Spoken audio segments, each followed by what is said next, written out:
ಜೊಹರಾನ್ Mamdani New York ನಗರದ mayor ಆಗಿ ಗೆದ್ದ ಬೆನ್ನಲ್ಲೇ ಸ್ಯಾನ್ ಫ್ರಾನ್ಸಿಸ್ಕೋದಲ್ಲಿ ಡೆಮಾಕ್ರೆಟಿಕ್ ಪ್ರಭಾವಿಗೆ ಸವಾಲೊಡ್ಡಿರುವಂತಹ ಮತ್ತೊಬ್ಬ ಭಾರತೀಯ ಅಮೆರಿಕನ್ ಯಾರು? ಅಮೆರಿಕಾದಲ್ಲಿ ಪ್ರಗತಿಪರ ನಾಯಕರ ಸಾಲಿನಲ್ಲಿ ಮಿಂಚುತ್ತಾ ಇರುವಂತಹ ಅವರು ಮತ್ತೊಬ್ಬ ಮಮ್ದಾನಿ ಆಗಲಿದ್ದಾರಾ?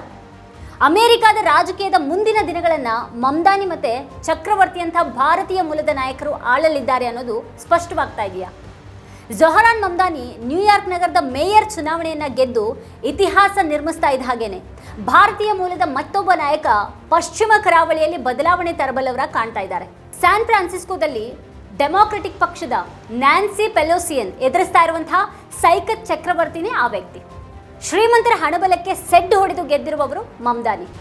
ಅವರು ಬದಲಾವಣೆ ತರುವಂತಹ ನಿಟ್ಟಿನಲ್ಲಿ ದೃಢವಾಗಿ ನಿಂತಿದ್ದೇ ಈ ಒಂದು ಗೆಲುವಿಗೆ ಕಾರಣ ಆಯಿತು. ಈಗ ಸ್ಯಾನ್ ಫ್ರಾನ್ಸಿಸ್ಕೋದಲ್ಲಿ ಕೂಡ ಅದೇ ಥರದ ಬೆಳವಣಿಗೆಯೊಂದು ಕಾಣಿಸ್ತಾ ಇದೆ.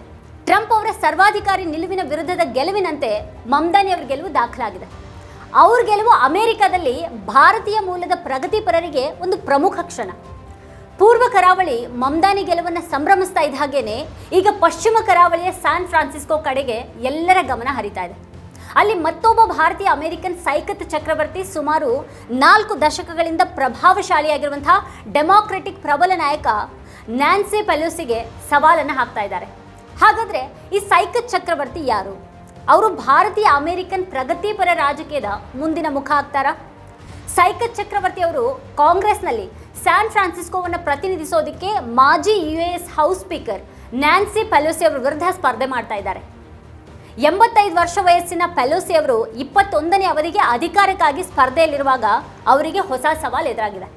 ಚಕ್ರವರ್ತಿ ಫೆಬ್ರವರಿ 2025ರಲ್ಲಿ ತಮ್ಮ ಅಭಿಯಾನವನ್ನು ಪ್ರಾರಂಭ ಮಾಡಿದರು. ಈಗಾಗಲೇ ಅವರು ಸಾರ್ವತ್ರಿಕ ಆರೋಗ್ಯ ರಕ್ಷಣೆ ಮತ್ತು ಮಕ್ಕಳ ಆರೈಕೆಯಂಥ ವಿಷಯಗಳನ್ನು ಎತ್ತಿದ್ದಾರೆ. ಸರ್ಕಾರದಲ್ಲಿ ಭ್ರಷ್ಟಾಚಾರವನ್ನು ಕೊನೆಗಳಿಸೋದಕ್ಕೆ ಸ್ಪರ್ಧೆ ಮಾಡ್ತಾ ಇರೋದಾಗಿ ಅವರು ಹೇಳಿದ್ದಾರೆ. ನಿಜವಾಗಿಯೂ ರಾಜಕೀಯದಲ್ಲಿ ಹಣಬಲವನ್ನು ತಗ್ಗಿಸೋದಕ್ಕೆ ತಮ್ಮ ಹೋರಾಟ ಅಂತ ಅವರು ಹೇಳಿದ್ದಾರೆ. ಸಮಾಜದಲ್ಲಿನ ತೀವ್ರ ಸಂಪತ್ತು ಮತ್ತು ಆದಾಯ ಅಸಮಾನತೆಯನ್ನು ನಿವಾರಿಸುವಂಥ ಒಂದು ಗುರಿಯ ಬಗ್ಗೆ ಅವರು ಮಾತಾಡಿದ್ದಾರೆ. ಶ್ರೀಮಂತರು ತೆರಿಗೆಗಳನ್ನು ಪಾವತಿಸಬೇಕು ಅಂತ ಚಕ್ರವರ್ತಿಯು ಕೂಡ ಪ್ರತಿಪಾದಿಸಿದ್ದಾರೆ. ಭಾರತೀಯ ಮೂಲದ ಚಕ್ರವರ್ತಿ ಸಾಫ್ಟ್ವೇರ್ ಇಂಜಿನಿಯರ್ ಆಗಿ ವೃತ್ತಿ ಜೀವನವನ್ನು ಶುರು ಮಾಡುವ ಮೊದಲು ಹಾರ್ವರ್ಡ್ ವಿಶ್ವವಿದ್ಯಾಲಯದಲ್ಲಿ ಕಂಪ್ಯೂಟರ್ ಸೈನ್ಸ್ನಲ್ಲಿ ಪದವಿಯನ್ನು ಪಡೆದರು. ಕಡೆಗೆ ಅವ್ರ ಒಲವು ಪ್ರಗತಿಪರ ರಾಜಕೀಯದ ಕಡೆ ಹರಿತು.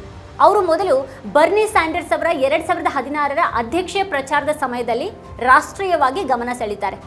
ಅಲ್ಲಿ ಅವರು ಅಭಿಯಾನದ ಡಿಜಿಟಲ್ ಮತ್ತು ಮೂಲಭೂತ ಕಾರ್ಯತಂತ್ರವನ್ನು ರೂಪಿಸುವಲ್ಲಿ ಪಾತ್ರವನ್ನು ವಹಿಸಿದರು.